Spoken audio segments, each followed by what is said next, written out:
지금 유족들은 2차 피해를 우려하면서 신상 공개를 반대하고 있는데 유족들이 반대를 하면은 공개하지 않을 수 있는 겁니까? 유족들의 의견을 반영해서 결정하기도 합니다. 실제 알 권리도 중요하지만 실제 피의자가 특정되면 피의자 가족들도 측정되고 그 자리에 있었던 미성년자 손자들이 커가면서 받을 수 있는 정신적 고통이 가늠이 되지 않기 때문에 지금 예. 가족들은 2차 가해 추측성 각종의 어떤 허위 사실에 대해서 좀 자제해달라고 부탁하고 있는 것이고 예. 특히 현장에서 아이들이 아버지가 총격을 당하는 모습을 봤기 때문에 이 일이 이런 신상 공개를 통해서 더 확산되지 않도록 지금 당부하고 있는 상황이기 때문에 예. 신상공개위원회에서도 신상 공개의 요건에는 해당하나 이 가족들이 받을 피해나 2차 가해를 우려해서 공개하지 않을 가능성이 있고 이렇게 가족 간의 범죄가 일어난 사건 중에는 공개되지 않았던 사건들도 꽤 있습니다. 그런 만큼 가족들의 의견이 반영되지 않을까 하고 있습니다.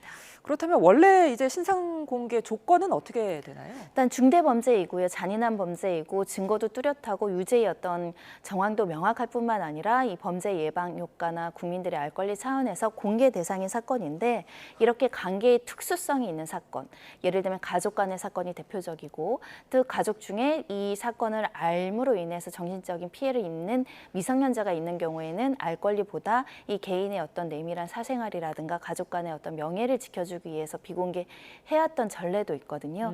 그런 측면에서 신상공개위원회가 여러 가지 가치를 고려해서 판단하지 않을까 합니다. 다만 지금 인터넷상으로는 이 가족들의 신상이 어느 정도 유포되고 있거든요. 예.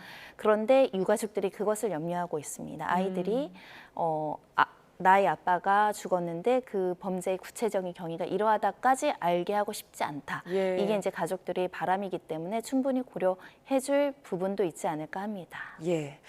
자, 그런데 이 60대 남성이 총기뿐만이 아니라 사제 폭발물까지 만든 상황입니다.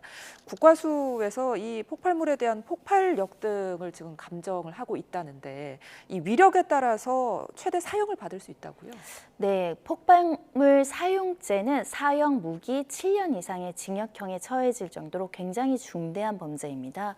이게 폭발을 해서 다중인명 피해가 야기되고 재산적 피해가 큰 폭발성 물질을 실제 설치하고 타이머까지 작동을 해서 이게 실제 현실화될 가능성이 있다고 한다면 예비 의무에 그치지 않고 이미 실행에 착수에 이르렀다라고 평가할 수 있기 때문에 그 폭발성과 실제 점화 가능성이 있는가를 이제 분석하지 않을까 생각이 들고요.